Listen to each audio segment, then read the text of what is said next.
Welcome to the Motherhood Reimagined podcast, where we celebrate all paths to motherhood. I'm your host, Sarah Kowalski. Whether you're contemplating becoming a single mother, trying to be one, or already raising kids, this is the place for inspirational stories, expert advice, and informative guides celebrating those who didn't follow the rules as they share the heartache and joys of their paths. Be informed, be inspired, because you do not need to feel alone.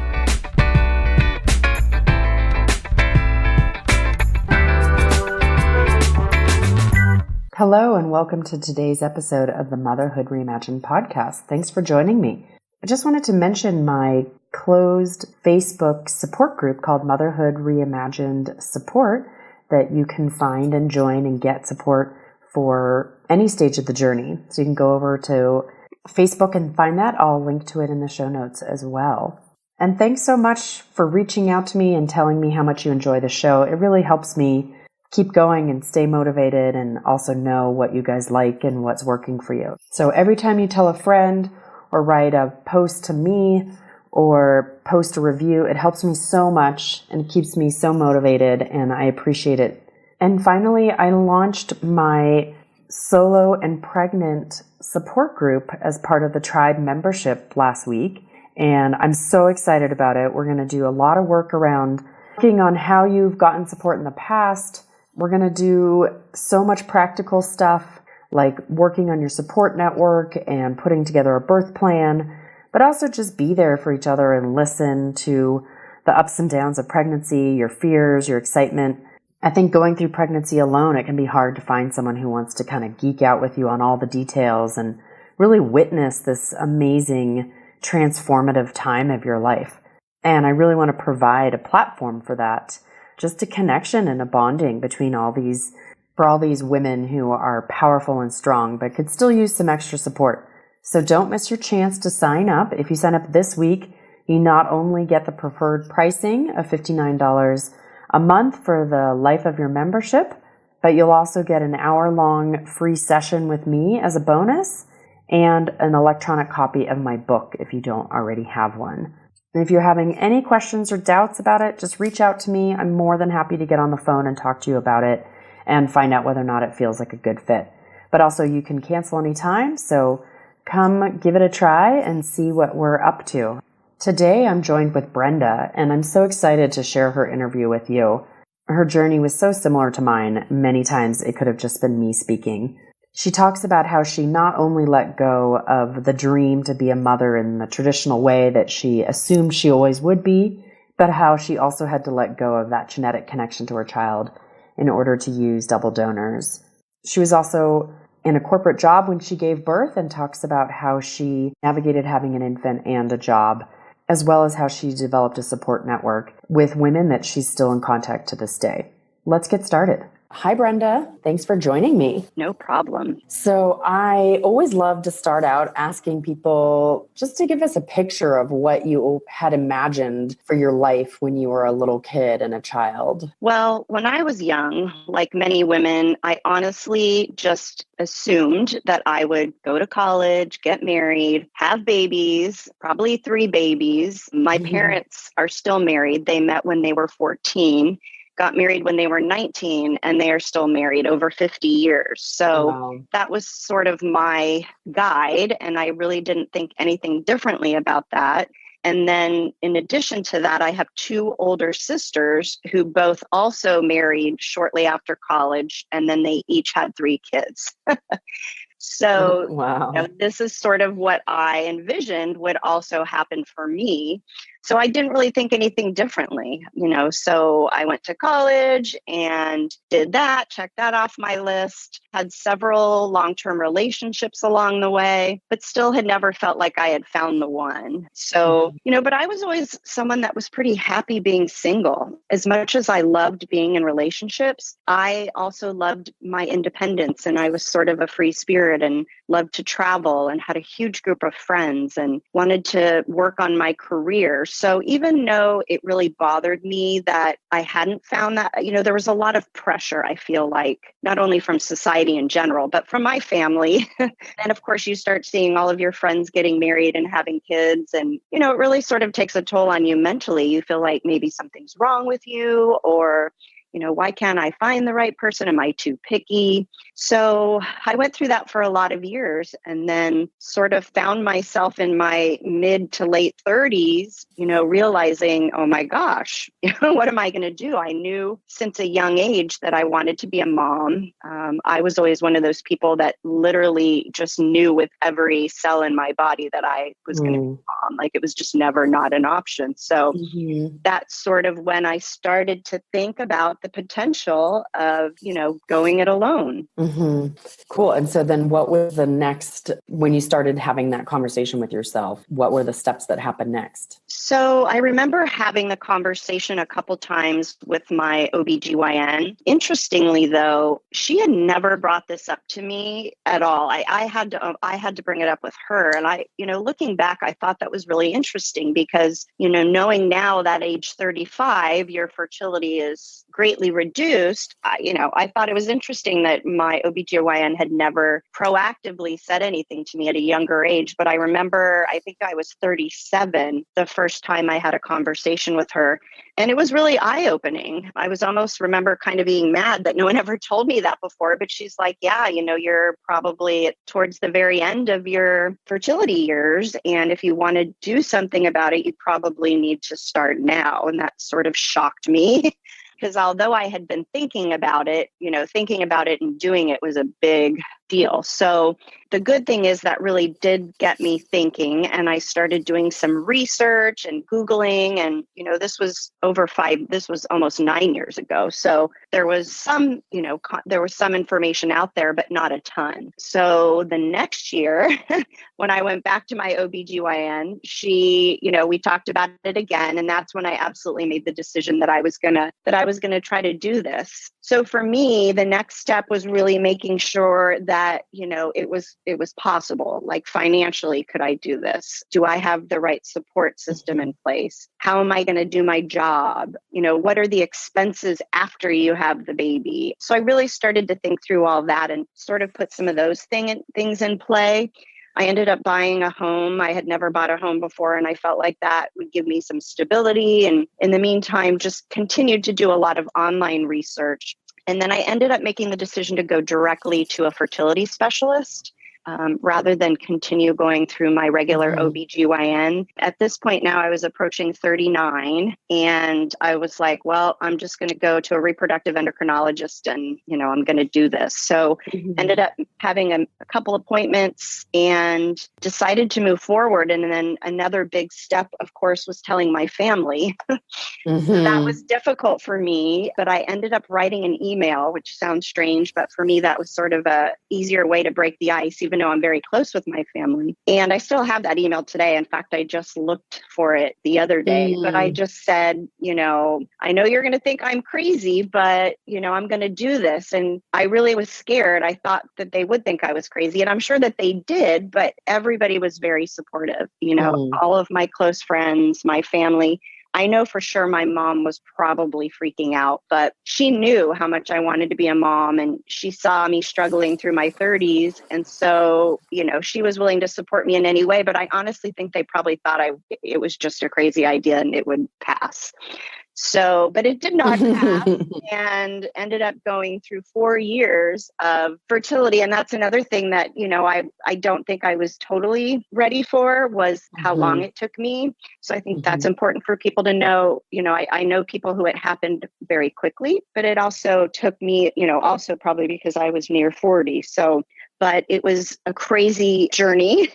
But one that I got through, and, I'm so glad that I did, because now I have this beautiful little boy. So that was sort of my path to, starting with this process. Awesome. So I had a very similar feeling when I went to my OBGYN. She never brought it up to me in my late 30s that my fertility, like that I should be aware of that. And then when I did finally bring it up, she was so casual about like, yeah, you're getting close to 40, and gave me some like facts. But I feel like that's one thing that's so common. It's like we spend our whole lives not getting pregnant and talking to our OBGYNs about how not to get pregnant. But I really feel like it needs to be something that doctors or OBGYNs sort of bring up throughout our 30s and late 30s, because you're not the first woman who has had the exact same experience as myself of like being like, what? Like I really feel like I was never really explained to how finite fertility is. Like we see all these images in the media about people getting pregnant really late, and there's a study about how few women or celebrities talk about their IVF and how hard it was to get pregnant. So we just have this image that everyone has this easy job getting pregnant. So I can relate to that surprise Absolutely. of like the relationship or the experience with OBGYN. Absolutely. I know a lot of women come to me with concerns about how to tell their family, and they're terrified to do it. I would say on the most part, most people's families end up being surprising them, that they're more supportive than they expect. And I know I thought my parents were going to completely lose it. They're very conservative, and they were like, oh my gosh, it makes so much sense. Like, that's great. Like, you've always wanted to be a mother, of course.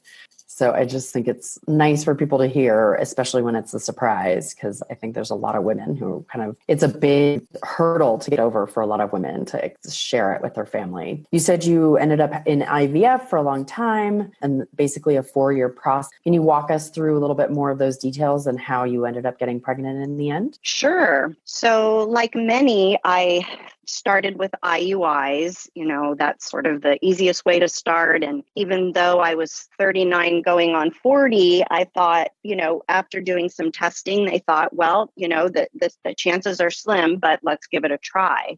So I did 3 IUIs back to back and no success. And those obviously took almost a year, because after one, I think you have to wait 30 days to start the next and 30 days to start the next. So by now another year has gone by, and now I'm, 40 going on 41, and I've had 3 failed IUIs. And so we redid some of my testing, and, the outcome was not good for my own eggs, which was pretty traumatic to hear, because then you're sort of thinking, oh, this is the end of my journey. Because just as I thought that I would never, ever become a single mom, I never, ever, ever thought that I would try to have a child with an egg donor. I mean, it was hard enough to swallow the sperm donor part, but quickly I had to make a decision that, either I don't become a mom or I consider an egg donor. And that was really difficult. But surprisingly, I got through that pretty quickly, because I thought to myself, what is the end goal here? The end goal is to be a mom. And I had also considered adoption. So I thought, well, this is kind of like adoption, but I get to carry, because I think I heard another person say this. It was very important to me to carry a child. The whole pregnancy part and being pregnant, that to me is a huge part of becoming a mom for me. So although I still was going to consider adoption, should this journey not be successful, that thought process helped me get through the decision to try an egg donor. I thought, well, I can only afford to do 1 round of IVF. So my doctor said, if we use your eggs, you have about a 7% chance. And then if you get pregnant, you have a 50% chance of miscarrying.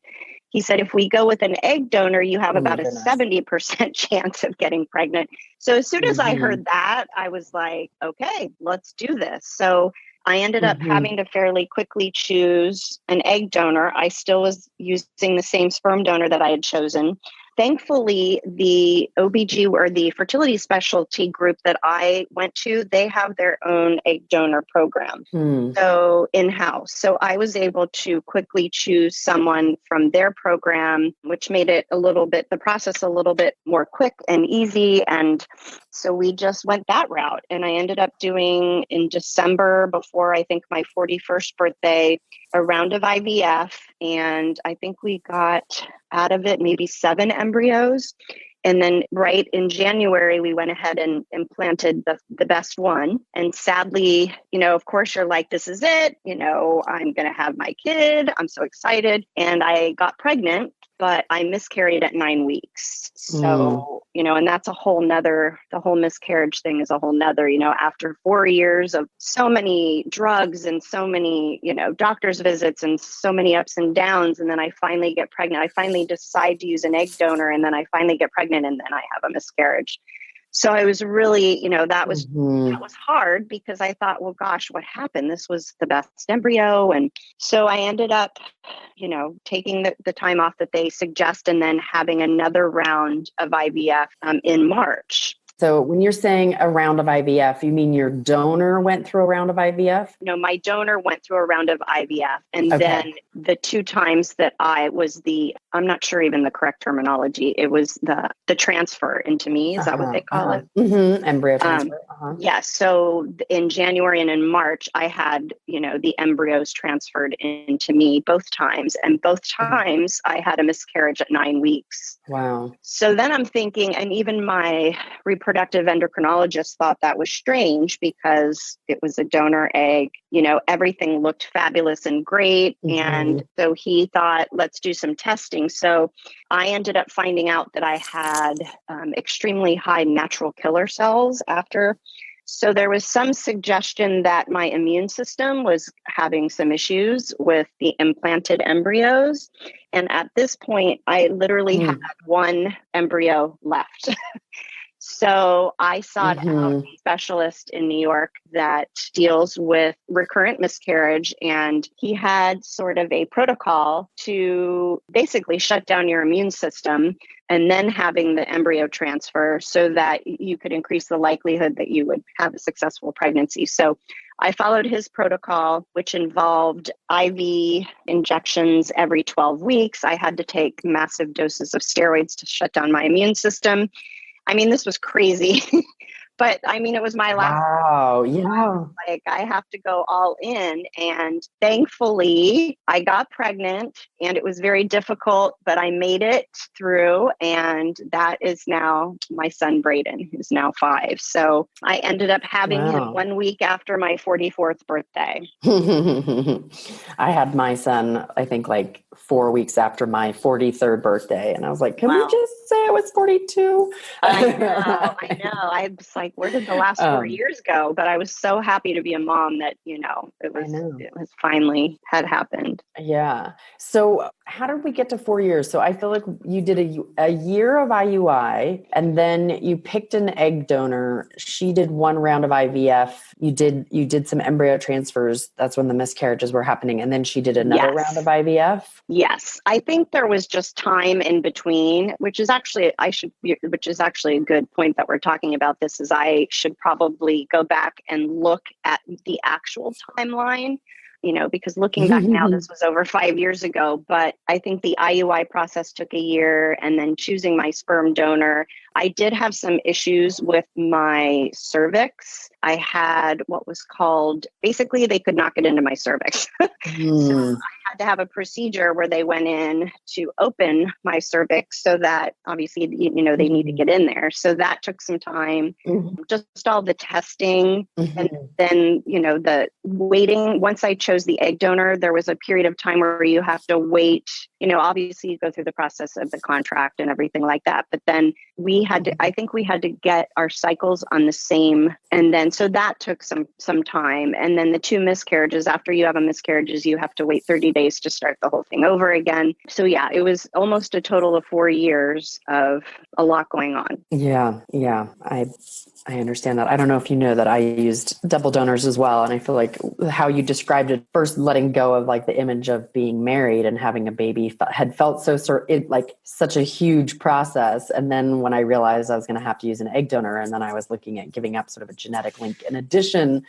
to all these other things I felt like I had already given up. It felt it felt really difficult and really hard. And One thing that I should mention that helped me get past the donor egg scenario is I was very scared at my age of complications, or, just the thought that being 44, that, there's a chance that I could miscarry or have issues. So it did give me a little bit of comfort knowing that an egg donor's egg was much younger and probably a lot healthier. So that helped me sort of cross that bridge too, is thinking, okay, that this is going to give me a better chance of having a healthy baby. So that helped a lot too.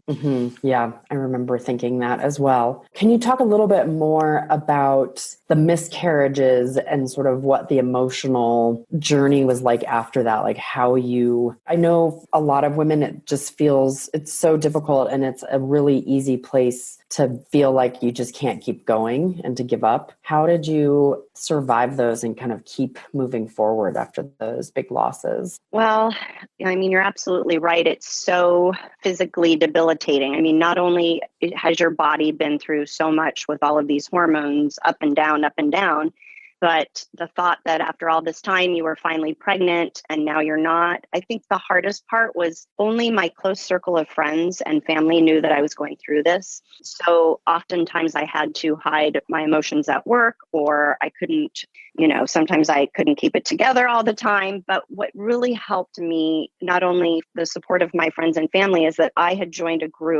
a local group of other women who were also embarking on the same journey. And in that group, I met a smaller group of women, and we literally became like a little family.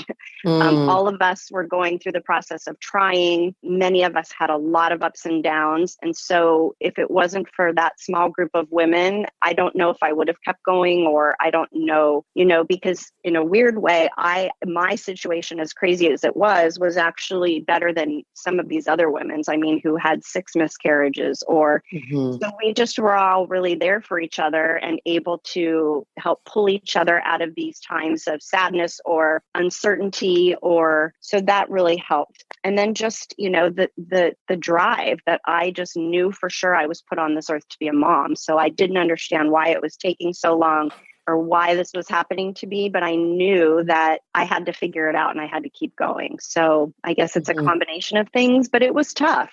There's I think I wrote down in my blog that my friends threw me a birthday party right after my first miscarriage. And it was at a restaurant, and I literally had to walk out the back door. I had to sneak out and leave because I was so upset and I was trying to hold it together. And I just left my own birthday party because I was devastated. So I think it's so important to find a group or support or somebody else going through the process, or somebody who's been through the process, because it's those people that can most closely relate to what you're going through. Some people try to say the right thing and it maybe doesn't come out. But I think when you're forming friendships with people who are traveling the same journey, it really makes a huge difference. Yeah, I agree. I feel like that's a really important piece of it, because it can feel so isolating, and it's really hard to find people who aren't going through it who get it. Like, I know that some of my friends just really couldn't, it was just too much for them. I don't think they meant to be unsupportive, but I think it was just so uncomfortable for them that they kind of pulled away. So I think that support's really important. And one of the reasons I've started these support groups for women who are thinking and trying, because I want to give more women that experience of being able to kind of go through it with other people. Well, and that's a good point. When you were saying that, it reminded me that during those years, I did sort of become a little disconnected with a lot of my friends because, this was my focus. And, I had to focus on my diet and I had to focus on so many things. And so thankfully, my friends understood that and they are still my friends. But, you sort of go into this world that's very specific to you and your needs. And, like you said, some people may not understand or may not know what to say. So you sort of do kind of distance yourself, which is another reason why having that support is so important. Yeah. So can you talk a little bit about how you picked your donors? I think our kids are almost the exact same age. So I'm guessing we were contemplating the egg donor piece of it around the same time. And I know for me, they had almost just declared that frozen eggs were no longer considered experimental. And they were trying to convince me to use a frozen egg. But the data was just so slim that I wasn't convinced about the frozen egg piece of it. I'm curious whether they talked to you about it and how you decided to use a fresh egg donor versus frozen, and how you chose her. And then we can talk about the sperm donor as well. Yeah. So for the egg donor, like I'd mentioned, because my clinic had an in-house egg donor program, I don't even think I was ever offered a frozen egg. I did look at frozen embryos from others because of cost. That's another thing you have to realize is that, going with an egg donor, there's a cost associated with that. But for me, as it was with my sperm donor, the most important thing was obviously medical history. And you want to understand as much as you can about their health history and their background. So you dive through all of that. And, then of course you would like them to resemble you as much as possible, or just probably look like they belong to you. But for me, it was mostly the medical history, and just, I don't know, I felt like you just kind of had to have some kind of a connection. The other good thing about the way I did it is there were only a handful of women that fell into that category for this particular in-house program. So it sort of helped me decide more quickly rather than having endless people to flip through and go through. I felt like that helped me decide a little bit more quickly. I just had this weird gut feeling. I mean, I think you just, throughout this process, there'll be many times when you just have a gut feeling and you just go with it. And that's what I did. So picking the egg donor was not that difficult. In fact, it was only a couple-week process, because I was trying to keep things moving quickly. And then the sperm donor, a little bit more time and difficult because that's the first thing I had to do. But again, I think I found one, and I, read everything that they give you, and I looked at the photos, and I read through the medical history, and it, at some point you just have to pick. So, I mean, you could get lost for days and hours going through and second guessing yourself, but you just have to really focus on what's important to you and then pick it and then just move forward from there. So thankfully, I was able to keep the same donor throughout the entire time. And in fact, after my pregnancy, that donor had to retire because I think the cryobank has a specific amount of pregnancies that happened before. And then I think they kindly asked the donor to retire. So yeah, overall for me, that was not it was difficult and it was hard, but it wasn't the hardest part of the process for me. And how would you say you relate to the donor sort of mentally now that your child is born? It's sort of interesting. The egg donor, surprisingly, I don't think about that much. And that might be sort of a self-preservation mechanism. Because, that knowing that I am not his biological mom was harder than knowing that he had a sperm donor. But the sperm donor, my son has an open donor. So when he's 18, he will have the ability to contact him. And I almost can't wait for that day because, when I look at my son, I just can't believe that somebody gave that to me, for whatever reason. They always give these great reasons when they write down in their bios, but who knows why he did it, but it's an amazing thing. And I want him to know. So I actually look forward to that. And it was important for me to pick a known donor. For me personally, I just never wanted my son to not. I did a lot of reading and listening to other kids who were born via sperm donation. And, for a lot of them, it's just they want the ability to be able to see or meet the person. The egg donor, on the other hand, is not. She chose not to be known. So we'll see how it goes. It's going to be mostly more based on my son and what he wants to know and, when he wants to know that. But I feel so greatly. In fact, I gave the egg donor a gift. I never met her, but I gave her a necklace with a charm on it just to let her know how grateful I was that she had decided to do that and that it was truly a gift. So yeah. Does your son know that he's donor conceived, and what have you told him? Yeah, so he's 5, but we've literally been talking about it since he could talk. The first step for me was sort of reading a lot of books to him about different kinds of families and that families come in all shapes and sizes. And some families have only a mom, some families only have a dad, some kids are adopted. So that was the first conversation I started having with him. I also, from a young age, started referring to my extended family as his family so that, he knows that our family is more than just him and I. It's my mom and my dad and my sisters and his cousins. And so that helped. And then it's helpful that in our neighborhood, we have a wide variety of families. The woman across the street adopted her son. She's a single mom. The people across the street are divorced. So I think that helped sort of pave the way. And then after that, I recently bought a book that I had found. There's not a lot out there, but I did find a book about, becoming pregnant with a sperm donor. And I started reading that to him and he was very interested in it. So I think he knows that our family's a little different, but it's really surprised me. It was one of my biggest fears going into this is, oh my gosh, like, how is this going to pan out? Is my child going to ask me? And I'm sure there'll be bumps in the road along the way, but he really has surprised me. I mean, I think we give him so much love that I'm hoping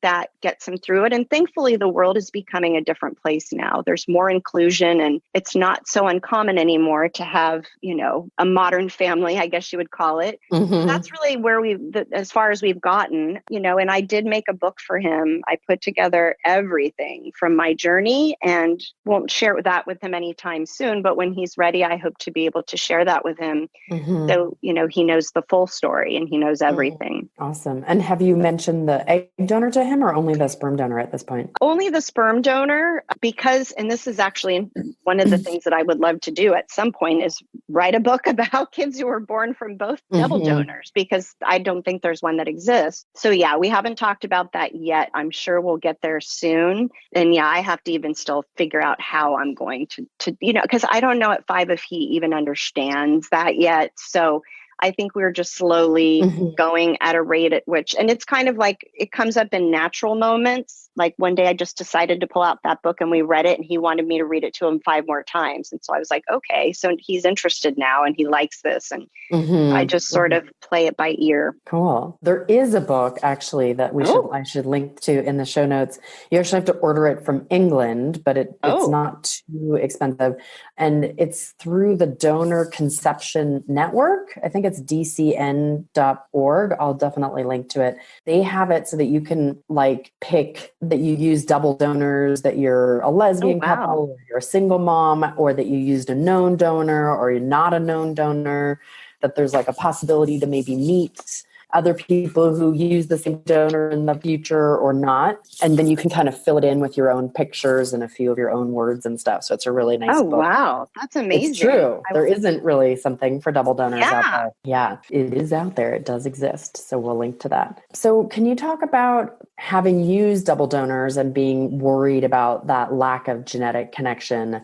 How would you say that lack of genetic connection in any way has impacted your bond or your relationship with your child? For me, absolutely not. In fact, I should say, because I don't have a biological child, I don't know the difference, but I will tell you that not a moment in a day comes along where I feel like he's not mine. I honestly, because I carried him and gave birth to him, and my mom seriously thinks that because of that, some of my DNA got in with his DNA, but I really don't at all. I mean, I love him with my whole heart and soul. And honestly, I don't even think about it most days. It's just he's my son and he's very tall and I'm very short and he's blonde and blue-eyed. So I think people sometimes look at us but he is so my son. And we're actually very, very close, probably because it's just the two of us, but we are very close. And that was something I worried about is, am I going to be able to look at this child and feel that kind of love that, a natural birth would give? And I do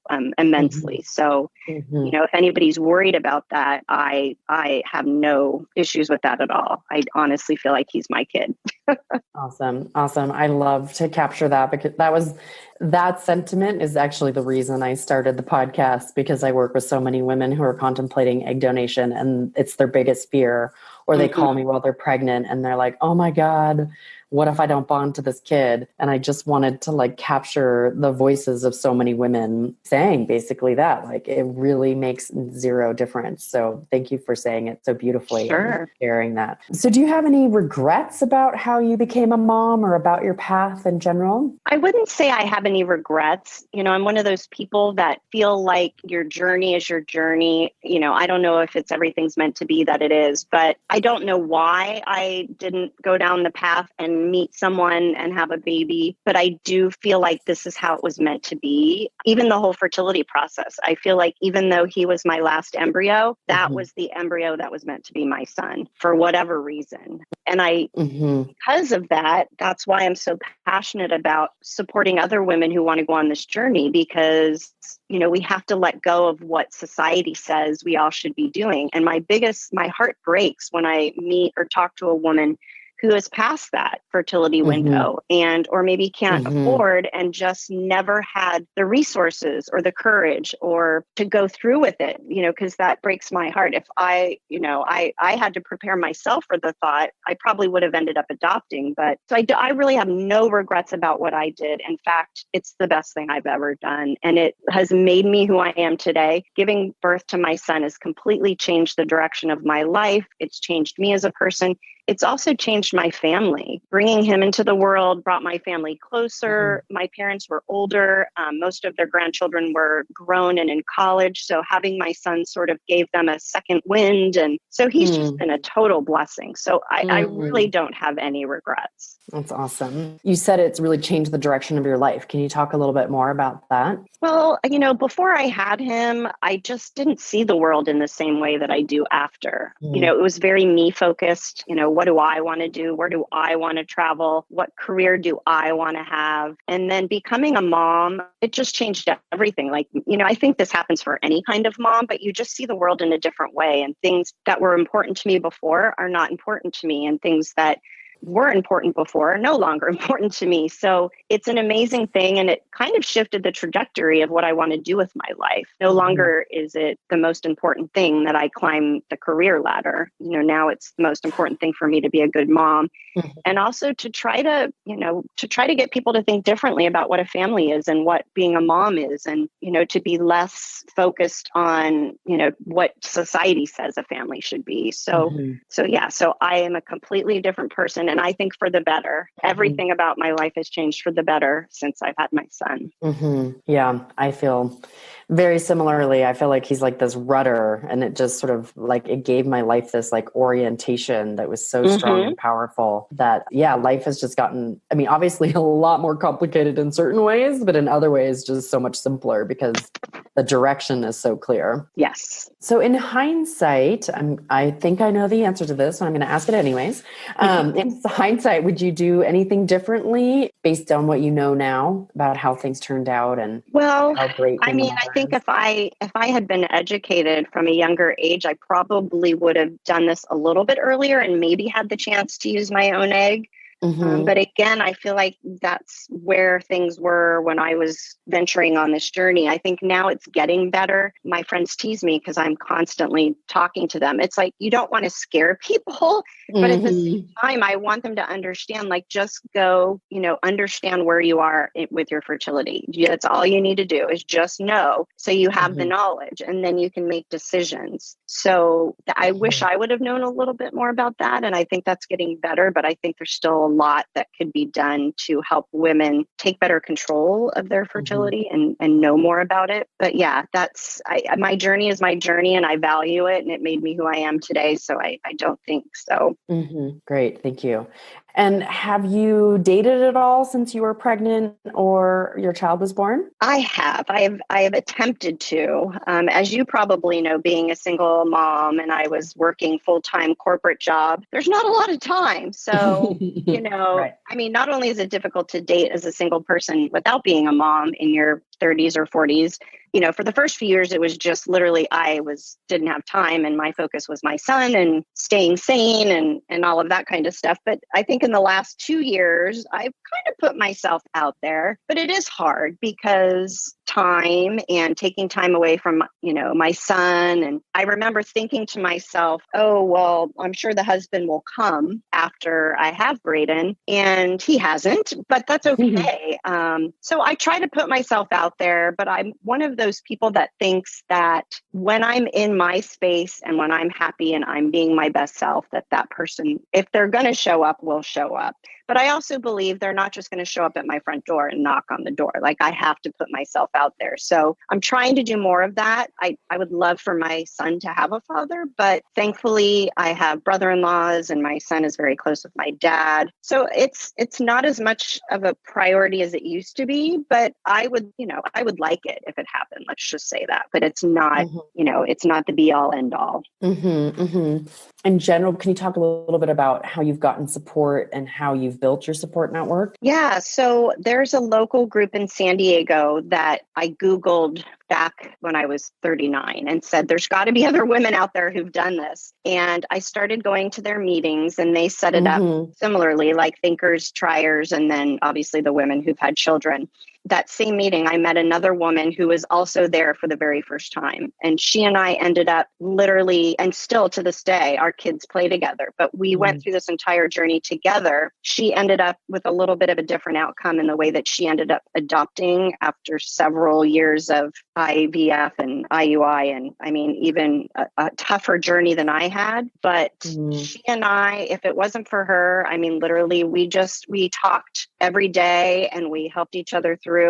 My family was also very supportive. I'm so fortunate to have that. Even though they may have thought I was crazy, they really did support me. And even after my son was born, my sister was in the delivery room with me, and my whole family was there, and my mom stayed with me for 3 or 4 weeks after he was born. So, also now, online forums are helpful. There were a few back when I was going through this, but not a lot. But I think really having as much support as you can find is just so important to get you through the tough times. And it helps you to also support someone else. It sort of helps you take focus off your shelf sometimes and give it to somebody else. So that I found that beneficial as well.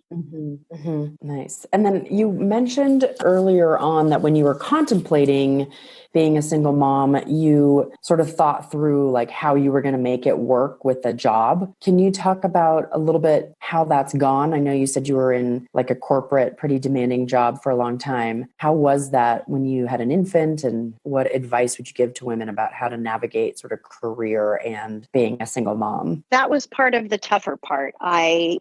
Prior to having my son, I traveled a lot with my job. In fact, I used to go back and forth from New York to California probably once every 6 weeks. So I instantly knew before, while going through this, that I would have to find a different job that didn't take me out of the state every 6 weeks. So but that's something I thought ahead about. And I started researching, what kind of job could I transition to in my same industry that would take the travel picture out. So I did that. And then the whole childcare thing was another pretty big deal. Childcare is not cheap. And I thought I had prepared myself for that, but it's always more expensive than you think. So thankfully, somehow I made it through it. But I had a nanny for the first year. That was so expensive, though. I loved the idea, though, that I was leaving him with somebody I knew and trusted and was in my own home. But then, it gets easier as you go along. And then he transitioned into daycare and then preschool, which I think has been great for him. He'll be going into kindergarten in the fall, and he, has learned so much from already going to school for 3 years. But that was, I will say, that's something that I think people really need to be prepared for, and to prepare as best as you can, because, you're tired, you have a lot of, I have a pretty high level corporate job. So I have to show up to work ready to be in my best form, and that could be after only having 4 hours of sleep, or, leaving your son when he's sick. also, when your child is sick, there's nobody else to sort of split that duty with. You have to have a job that's understanding that if you need to leave, you need to leave. So I'm so fortunate that I was able to find a company that was okay with that and understood that. And I made it clear in the interview process that I have to have a little bit of flexibility. It will not impact my performance, but I just need you to know ahead of time. And I would also negotiate more vacation time when I was interviewing for a job. That helps, just having an extra couple weeks to have days when your child is sick or for whatever reason. So, but I will say that that was one of the biggest challenges for me in the first few years of his life. And has that gotten better now, or have you found some other solutions? Or no, it's definitely gotten better. And it's a lot of work. You have to research schools, but it's better now. And in fact, I'm in the process of transitioning from an office job back into a job where I work from home. So that's ideal, obviously. And then he'll be going into kindergarten. So it does get easier, and you learn a lot from other people, and there's many ways to manage financially, through nanny shares or all kinds of things. But again, that's why these types of groups are so important, because other people can give you advice on how they did it, and so that people know what to expect. Awesome. Thank you. And how did you decide who and when to tell at your job? Was that a tricky thing of when to let them know that you were pregnant and that you were single? And were you worried about telling them that you were single and pregnant, or how did that all play out? Well, because most of my close friends knew, at that point I was pretty comfortable with what I was doing. Interestingly, I got laid off from a job when I was 4 months pregnant with my son, and I hadn't told them yet. I was working a remote job, and I literally was about to meet with my boss in person, and I was waiting to tell her until that in-person meeting, because obviously she would see me, because I was worried if I told them that my job would change or that they would give clients to somebody else. But ironically, that next time that I met her, she was meeting with me to let me know that the company was undergoing a reorganization and that all of the strategic account managers were being laid off. So that's a whole nother podcast I could go into, but trying to find a job when you're 5 months pregnant, that sort of helped, because I ended up consulting during the rest of my pregnancy, which was nice. And the job that I ended up consulting with was a company that was making a remote fetal monitor. So it was this perfect thing, because I was pregnant, they needed, so it all worked out. But it helped that I went through most of my pregnancy just consulting and working on the side. But I do remember my first job after I had my son, I was very open with it. I've always been very open, and I find that's the best thing for me. I don't know if everybody feels that same way, but I want people to know that I'm a single mom, and I want them to know how I got there. And I don't want them to give me any sort of, I don't feel like I should be treated any differently, but I do want them to know what my priorities are. So that was important to me, that the job knew that, he's my priority. And if something comes up, I have to take care of that. And do you feel like that's impacted your ability to find work or the way you're treated at work in any way? A little bit. I think that you don't want to use being a single mom as oh, woe is me. I need more help. But at the same time, people who aren't single moms, I think they really underestimate how difficult it is to be a single mom. So, of course you're going to run into that, but you do have to make sure you find a particular job. I had a job at one point that was very high stress, a lot of hours, it wasn't going to be for me, because I had to always have my focus on my son, and that wasn't going to be the best environment for me. So you have to sort of be flexible and think, what's a job that, can financially get me where I need to be and is something I enjoy doing, but allows me the flexibility to, because the last thing you want to do is be stressed out all day and then come home and try to be a good mom. That does not work. So yeah, I would definitely recommend that people look at that. And, I went through that for a bit, but thankfully now I've found a good place. So great. That's good to hear. What advice would you give someone if they were struggling to become a mother, or at that crossroads of trying to decide whether or not to do it on their own, or in some way just completely reimagine what they thought was in their cards as being a mother? For me, I would say, first and foremost, just follow your heart. I mean, I think we all know deep down what we want in life and what we're good at. And if being a mom is so important to you, and if you really feel like that's part of your journey, then you just have to follow it. I would also say do your research. Knowledge is power. So the more you know about the process and the more you understand about how to get there, I think the more empowered you'll be and the better you'll feel about doing it. And then just be your own advocate. Going through the fertility process, I think it's so important that people understand what is going on, what the shots are for. What are the shots? What is this doing to your body? Because I think that there's a certain degree of, the doctors will do what they do. But like in my case, when I realized I may have an immune response to my miscarriages, I knew that I had to seek out information on that. So I had to do research and find a physician in New York that specializes in that. And his protocol literally, I think, was the reason I got pregnant with my last embryo. So just educate yourself, be your own advocate, find a support system, and just follow your heart. And don't worry what anybody else thinks. If it's important to you, then you do it. And you'll be surprised that, people are so interested in what I did. And 9 times out of 10, they want to hear the story. Oh my gosh, I want to hear more. That's so great. The next thing you know, people are calling you and saying, I have a friend who wants to do this. Can you talk to them? And so, but just be smart about it. Educate yourself. But in the end, if it's what you want, I would say don't let anything stop you. Yeah, awesome. And in what ways has being a mother been different than you expected? You know what? I don't think it's been, well, obviously it was hard.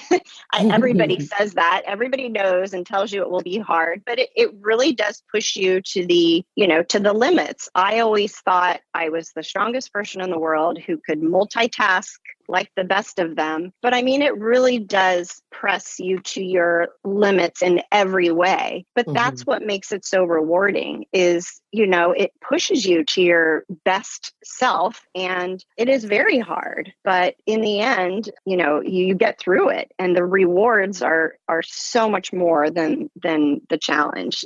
You get through it, and then, you just look at this person that's like amazing. So yeah. So what do you like least about being a mother? Well, I wouldn't say there's anything I like least or don't like, but I will say that it's very challenging. Having the energy and just having the mindset to get through each day is very, very challenging, which is why finding support is so important. But I must say, outside of that, the rewards are far greater than the challenges. So, it's surpassed what I thought it would be tenfold. And what do you love most about being a mother? So much. One of the things that sort of surprised me is when you have a child, you sort of get to see the world again as a child, which is so important. Holidays become so much more exciting. Everything becomes so much more exciting because you're literally like reliving life through this person. And it just brings out the best in you and their innocence and they're funny and it just, all of that is one of the things I love the most.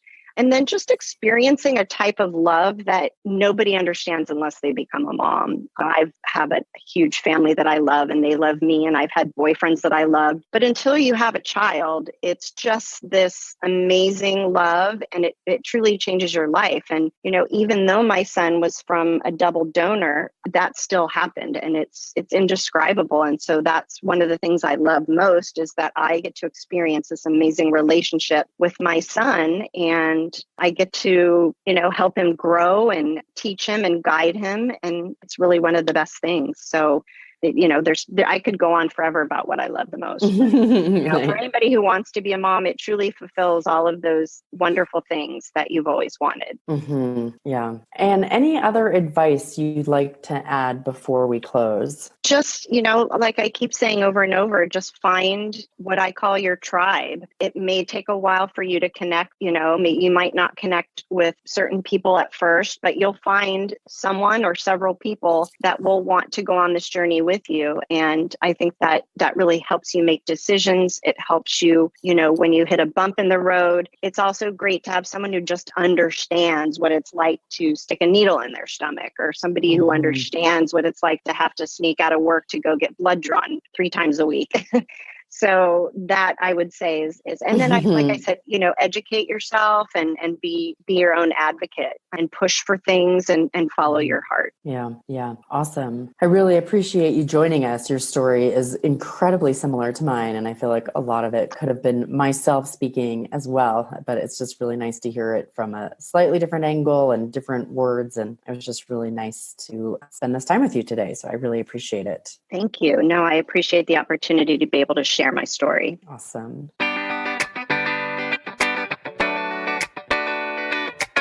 I hope you enjoyed my interview today with Brenda.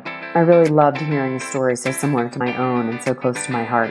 I hope you'll take to heart what she said about developing a support network and finding your tribe. And it's really the reason I started the Motherhood Reimagined Tribe support groups. I've extended the preferred founder pricing for the Thinkers Triers group until May 15th, so don't miss your chance. And as I mentioned for the solo pregnancy support group, if you sign up this week, you will get not only an hour-long session with me, but you'll also get a copy of my book. So hop on over to themotherhoodreimagined.com and sign up with the code FOUNDERMONTHLY or Founder6. And that is for the code for either of the groups. I also wanted to mention, in case you were not aware, on my website I have a bunch of guides. I have a how to pick a sperm donor, an overview of the various policies, the different sperm banks, and what you kind of need to be aware of when you're picking a bank, as well as a guide around how to discuss alternative family structures. It gives a really great overview of different books that are available. So I hope you'll go to my website and check it out. If you do sign up, then you basically get access to all of my freebies if you sign up for any of them, and you get to see what the tribe membership platform looks like.